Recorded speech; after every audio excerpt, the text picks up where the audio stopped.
Hey you, so on this video, major issues with the coin collecting world or coin collecting as a whole.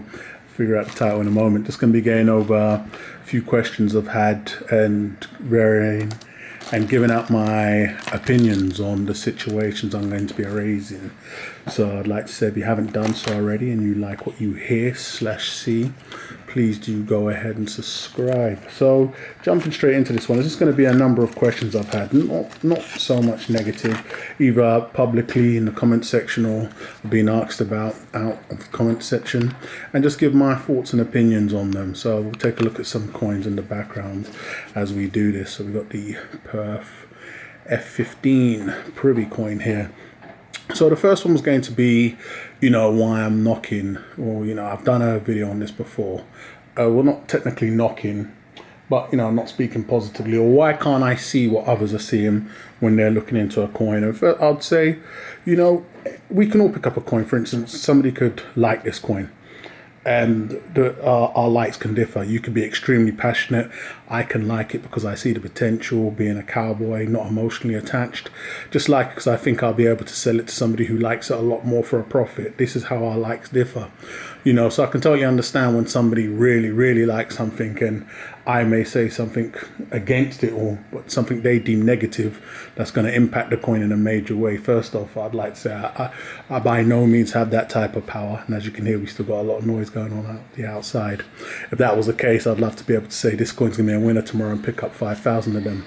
So I don't have that type of influence or power for those that believe that's the case. So, it's just an opinion from somebody on YouTube that differs from yours. That's the best way to look at it.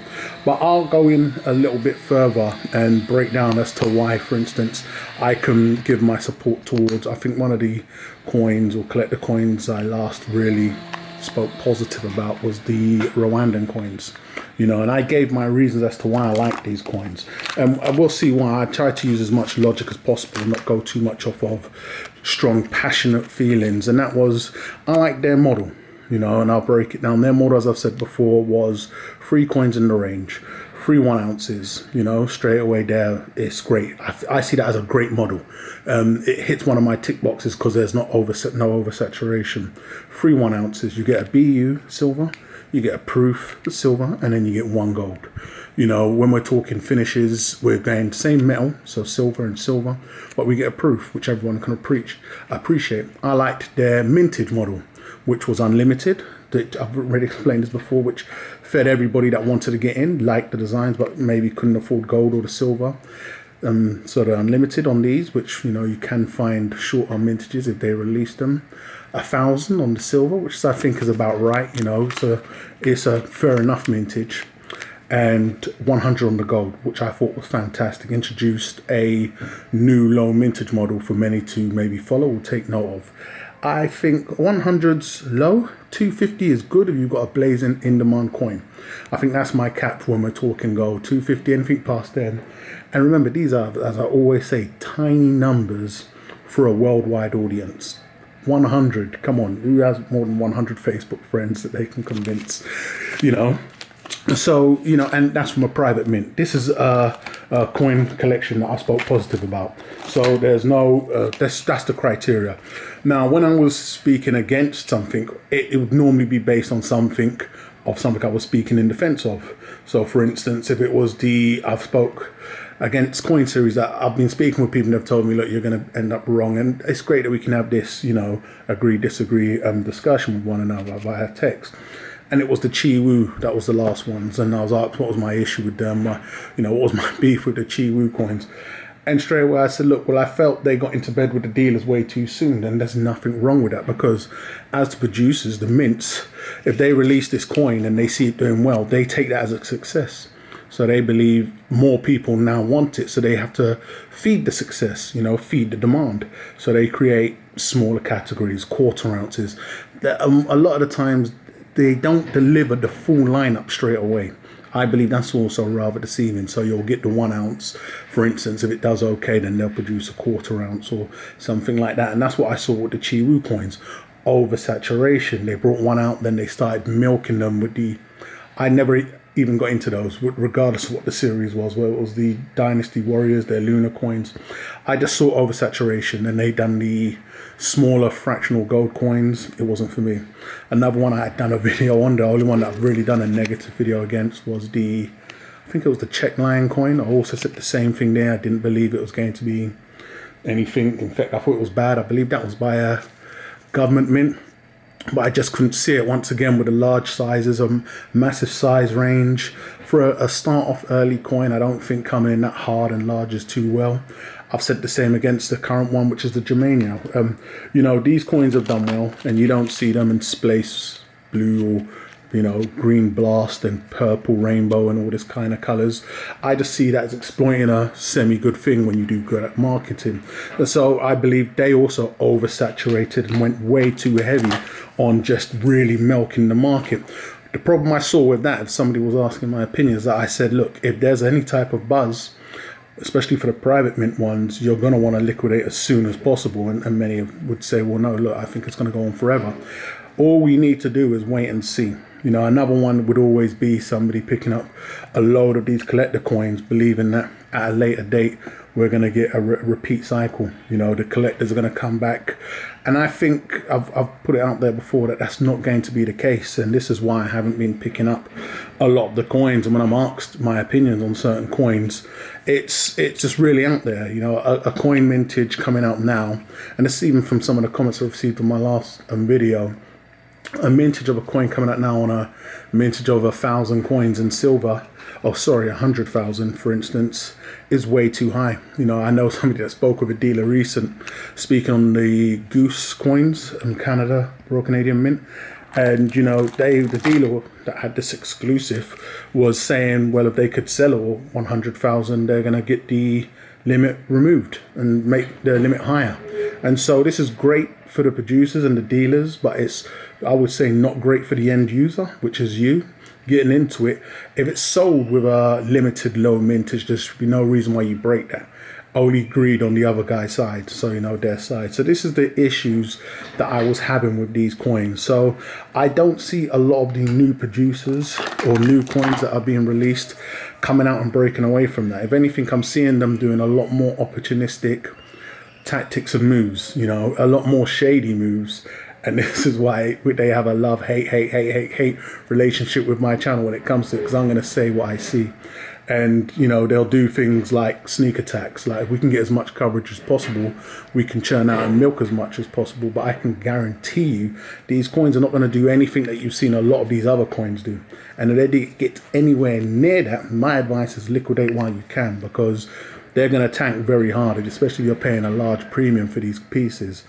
So that's where I stand on these collector coins as a whole. That's why I haven't picked up none for the past plus years. I'm doing a lot of backtracking when I'm picking up coins. So if I come across stuff, I'm constantly looking older and I can get them at a decent price, I'd sooner pick those up and stop and start there than look at a lot of the new modern stuff. There's a lot of stuff I've liked, but I see more and more the mints.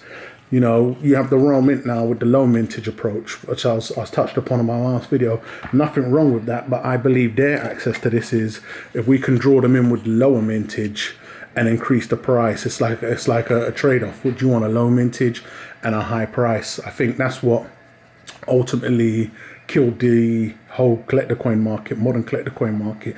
And that also, you know, some would say it's just a modern collector coin, but I don't believe so, because I spoke with guys and I'm not into these coins, but I believe the coin collecting market as a whole has taken a massive hit. So that's old American coins also, for these guys that want to, you know, chime in and say it's just modern collector coins.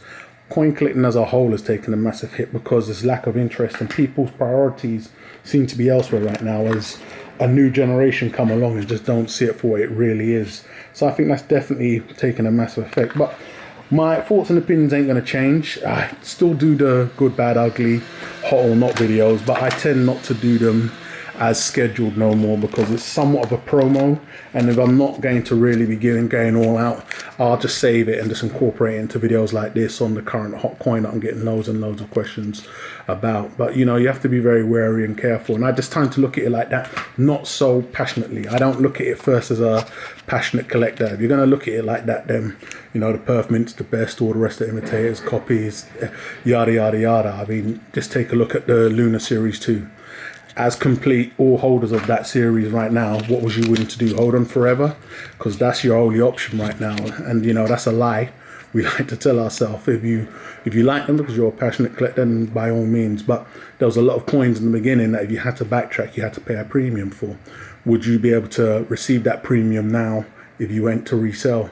So then, you know, and what did you get into it for? I know I got into Lunar Series 2 with being able to flip for a profit. And I ended up releasing a lot of the coins I had in that range early, you know, even with some of the kookaburras also. And I've only held on to, with a lot of the trades that I've done in the background. You look at a lot of my earlier videos, a lot of the trades I've done, from a load of the kooks, the 2016 kooks, the 2015 kooks, the hype of the anniversary, I ended up getting rid of them early because I couldn't see future potential at a later date. And this is when the market was a lot stronger. Half of the coins I released then, I highly doubt I could release now, breaking even or with a profit as I did back then. So that was the best move. So you can look at a certain series and say, where is it going to go? And it really is affected by what the Mint continues to do with that series. And I believe with the Lunar series, with the Mint still producing, with the numbers they're producing, you know, how many people are backtracking these days? How many people, you know, you're hardcore collectors, but if you have a load of people, these are high mintage coins sitting on these coins, then, you know, is it really people going to backtrack, or are they bringing out newer additions, or did they just jump on from where you currently are? Is collecting as a whole that much or that strong where people are really taking that course of action where they're backtracking? I don't currently see it. So, you know, you could be picking up a whole load of coins right now, and if they're not hot or you can't flip them right now, you're stuck in the mud, in my opinion. And this is why I've not picked up nothing. So getting on to a next issue was a question I was asked about milk spots, and you know, I was mentioning incubation periods, and I was asked, from my experience, what has the incubation period been with each mint? And I said it's different, or it's difficult to answer, but I'd give my answer. And I've seen somewhat of a trend. And first of all, I'd say, look, if you pick up a coin and that coin has milk spots on day of issue, it's a horrible mint, you know. But that can happen with any mint, you know. You're dealing with a bit of noise back there. So, but what I've normally seen is a lot of the cowboy mints from mint release, the damage normally happens. So the incubation period is usually 2 months. So that means if you receive a brand new Queen's Beast coin today, and you know, from eyesight you can't see nothing major on it, a lot of people have said they've gone back to their coins, opened up the tube and it was flooded. That normally happens within a 2 month period. You know, what I've seen from that, I've seen that from the Royal Canadian Mint, old stock, from the Royal Mint most definitely, and we're even talking proof coins sometimes, from all of the other mints that I've seen in unboxings or heard personally from. You know, somebody could have had the coin within this period of 2 months. They've came back and looked at the coin and it was flooded with milk spots. And that's from time of production. So the coin is released this month, you know, count 2 months from now, and then the coin's flooded. So that could be something you could then say, well, I'll wait a while and pick up the coins 2 months later and risk, you know, maybe missing out on a burning hot coin. But in today's collecting market, I highly doubt, unless it's an instant hit, you're going to suffer from that. You know, it's been a long time since ACMEX have been up to there. Now you see me, now you don't tactics. So that also says a lot. You know, there's not a lot of coins that they can currently really milk people out of, literally milk. So, you know, and I was to say, with the Perth Mint stuff, it differs really, because I've had Perth stuff milk, and then I've picked up Perth stuff that's been old that had milk spots on it. So I was saying it wasn't technically from time of release, but I would say with the Perth stuff, as they go that extra mile, it could be anywhere up to incubation period, could be anywhere up to a year if you are going to get any spots. So that could be a positive. But I would say, listen, if you receive a coin from a name brand government or a private mint and it comes with spots, pretty much write them off as bad quality control standard. If you get your spots within the space of 2 months, so if you're constantly checking, you could go a little further. I would say, this is from my own personal experience, I'd love to hear incubation periods from others. So that was if you do check up on them. It could have been a situation where you put them down, came back 6 months later and found out. So, you know, if you're checking up on them every other month or something like that, it'd be great to hear some results from you guys. And next is going to be what I dislike about the industry. Well, major issues I have with the coin collecting or coin industry as a whole at the moment. And I would say what I dislike the most is going to be the price gouging. You know, no matter how I look at it, I still think it's bad, because in other industries, you'll have a dealer or a producer bring something out, distribute it to dealers, and then have it so that it's sold at a recommended retail price. That doesn't seem to be the case with the coin industry. You know, you can take it the luxury watch industry, for instance. You know, what they've decided to do to make their stuff more desirable is not make it available from the authorized dealers. But you see a lot of mint dealers, coin dealers, are authorized dealers of the Royal Mint or the Perth Mint. So they still follow that same model, but then when it comes to pricing, they don't seem to follow that trend. You know, it's like it's not business as usual, because if you're increasing your coin as the coin is still being produced from the mint, for instance, I mean, come on now. Yes, you may reduce it a couple of points down if it's not doing so well, but that's just to help you move the stock faster. That's something you'll inevitably do. Increasing the price, is it wrong? No. Is it business? Yes. Should you do it? I don't think it's wise, you know. That's what I personally feel killed the Rwandan series.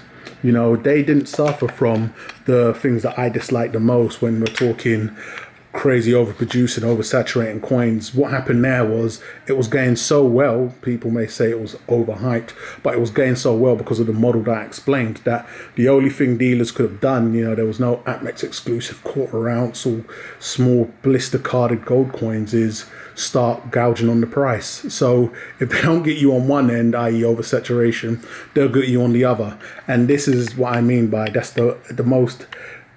the major issue I have with the coin collecting world. It's like the dealers have to get a part of the action any and every on which way.